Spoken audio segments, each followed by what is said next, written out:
Hello বন্ধুরা, তোমরা সবাই কেমন আছো? আশা করি সবাই সবার ঘরে ভালো আছো। আমি এখন গোপালকে স্নান করাবো। তোমরা দেখতেই পাচ্ছ যে আমি এখন গোপালকে বাটির মধ্যে বসিয়ে দিলাম দুধ, জল আর তুলসী পাতা দিয়ে। এখন আমি গোপালকে সারা গায়ে ঘি লাগাচ্ছি। ঘি দিয়ে সারাটা শরীর আমি ঘি ঘিয়ে অভিষেক করব। ঘি দিয়ে গলায়, হাতে, পায়ে, সব জায়গায় আমি গোপালকে এখন ঘি লাগিয়ে দিলাম। আমার ঘি লাগানো শেষ। দেখো তো আমার গোপালকে কত সুন্দর লাগছে না দেখতে। তারপর এখন আমি একটু মধু নেব। মধু নিয়ে গোপালের গায়ে ঢেলে দেব। গোপালকে, আমার গোপাল কত সুন্দর। ঘি দিয়ে মধু দিয়ে গোপালকে আমি স্নান করাচ্ছি।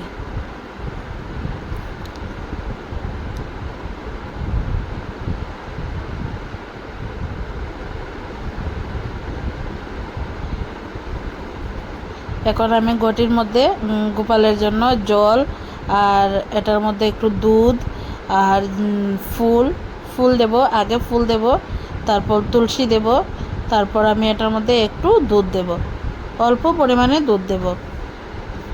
তারপর এটা আমি গোপালের গায়ে ঢেলে দেব। বন্ধুরা, আমার যদি কোনো ভুল হয়ে থাকে তো তোমরা আমাকে কমেন্টের মধ্যে জানিয়ে দিও।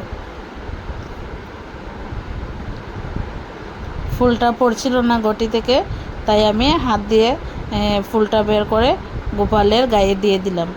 এখন আমি জল দিয়ে সারাটা গা পরিষ্কার করে নেব। পরিষ্কার করা হয়ে গেছে।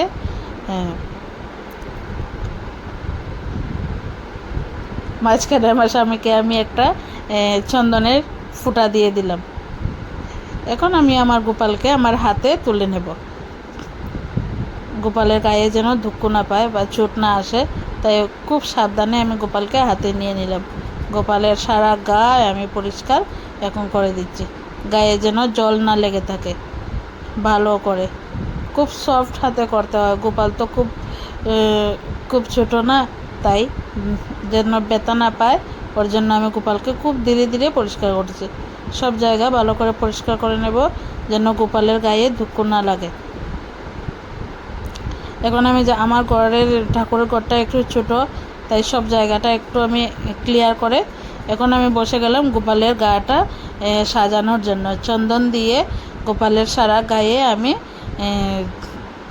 চন্দন লাগাচ্ছি।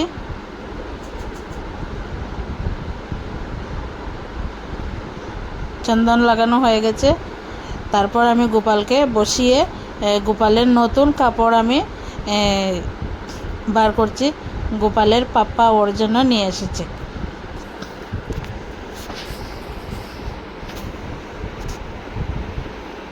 এটা আমি বুঝতে পারছি না কী করে লাগাবো।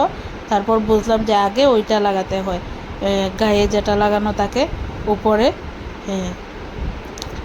তারপর আমি গোপালকে ওইটা দিয়ে কি যেন নাম, এটার নাম আমি বলতে পারছি না, তোমরা আমাকে বলে দিও প্লিজ ওটার নাম কি।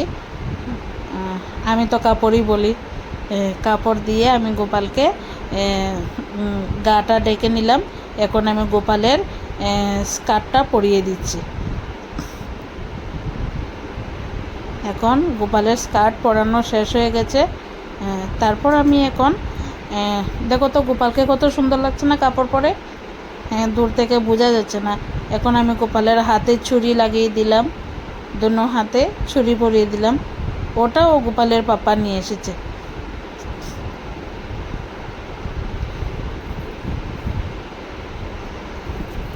কানের দুল পরিয়ে দিচ্ছি। দূর থেকে দেখা যাচ্ছে না, ভিডিওটা একটু দূর থেকে হয়ে গেছে। তারপর গোপালকে আমি মালা পরিয়ে দিলাম। গোপালকে কিন্তু খুব সুন্দর লাগছে। আমি সামনে থেকে দেখছি, তাই গোপালকে সুন্দর লাগছে। তোমাদের একটু দেখতে কষ্ট হচ্ছে, গোপালকে দূর থেকে বোঝা যাচ্ছে না। আমি গোপালের মাথায় চুল লাগিয়ে দিলাম। এটা আর্টিফিশিয়াল চুল, ওটাও ওর পাপা কিনে এসেছে। তারপর গোপালের পাগড়িটা গোপালের মাথায় ফিট হচ্ছিল না। আমার হাজব্যান্ডও ট্রাই করছিল যে যেন ফিট হয়ে যায়, ফিট হচ্ছিল না। তাও একটু কষ্ট করে ফিট করে নিয়ে দিয়ে দিলাম। আমি ভাবছিলাম যে ময়ূর পাকটা ওর কপালে দিব, পাগড়িতে দেব, কিন্তু হচ্ছিল না। তাই উনি বললেন যে বাদ দাও, লাগবে না, এভাবেই সুন্দর লাগছে গোপালকে। খুব সুন্দর লাগছে কিন্তু আমার গোপোষণাকে।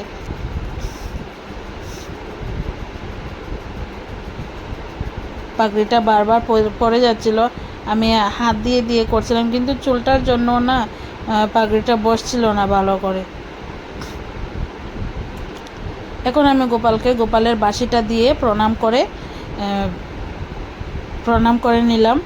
তারপর ওনাকে বললাম যে, আমার হাজব্যান্ডকে বললাম যে মোমবাতিটা জ্বালিয়ে দিতে। মোমবাতিটা জ্বালিয়ে নিলাম। তারপর প্রদীপটা সেট করছিলাম। প্রদীপটা একটু দেরিতে হচ্ছে, মানে আগে থেকে এটা করে রাখিনি। তারপর উনি আমাকে মনে করিয়ে দিলেন যে মানে প্রদীপ, তুমি তো প্রদীপই জ্বালাওনি। তারপর আমি প্রদীপটা জ্বালিয়ে নিলাম। হ্যাঁ, আর গরম লাগছিল, খুব গরম লাগছিল। আমার ঠাকুরঘরের ফ্যানটা নষ্ট হয়ে গেছিলো, তাই ফ্যান নেই, আর খুব গরম লাগছিল। আজ তো খুব রৌদ্রও দিয়েছে খুব। তারপর আমি এখন প্রণাম করে নিলাম। প্রণাম করেছি, কিন্তু ক্যামেরার মধ্যে দেখা যাচ্ছে না, একটু শুধু দেখা যাচ্ছে যে আমি প্রণাম করছিলাম। আমার হাজব্যান্ডও প্রণাম করে নিল। ক্যামেরাতে এটা ওঠা যাচ্ছে, দেখা যাচ্ছে না, কিন্তু আমরা প্রণাম করে নিলাম। তোমরা আমাকে জানিও যে তোমাদের গোপোষণাকে কীভাবে স্নান করালে, কী দিলে, কী খাওয়ালে, প্লিজ আমাকে কমেন্টের মধ্যে তোমরা সবাই জানিও। আর তার মধ্যেও যদি আমার কিছু ভুল হয়ে থাকে, বা আমার স্নান করানোর মধ্যে যদি কোনো ভুল হয়ে থাকে, তাহলে আমাকে কমেন্টের মধ্যে জানিয়ে দিও। আমি আগামীবার চেষ্টা করব যে মানে যেন ঠিকভাবে হয়। আমি তো সবটা জানি না, মনে যে আসছিল তাই দিয়ে করছি। আমি এটা বিশ্বাস করি যে মন থেকে করলে ঠাকুর সব কিছু মেনে নেয়, যদি ভুল করিও। আর আমি তো আমার গোপোষণাকে শুধু নিজের ছেলের মতোই ভাবি, যেন আমার ছেলে। তো প্রদীপ দিয়ে এখন আমি গোপালকে অভিষেক করব। গোপালকে আমি অভিষেক করে নিলাম। আমার হাজব্যান্ডকে বললাম যে তুমি কাশিটা বাজাও, আমি গোপাল করে নিলাম। তো এখন তোমরা দেখো তো আমার গোপোষণাকে কেমন লাগছে, আমাকে কমেন্টে জানিও কেমন দেখাচ্ছে পাশ থেকে। তো আমার ভিডিওটা যদি ভালো লেগে থাকে তো ভিডিওটা শেয়ার করবে বেশি করে। আর দেখো আমার ঠাকুরঘরটাও কীরকম হয়েছে সাজানোটা, এটাও জানিও কমেন্টের মধ্যে। প্লিজ আমাদের চ্যানেলটাকে, পেজটাকে ফলো করবে, আমাদের ইউটিউব চ্যানেলটাকে সাবস্ক্রাইব করবে। ধন্যবাদ। আবার দেখা হবে পরের ভিডিওতে। Thank you. তোমরা ভালো থেকো, গোপোষণার আশীর্বাদে আশা করি সবাই ভালো থাকবে। ওকে, ধন্যবাদ।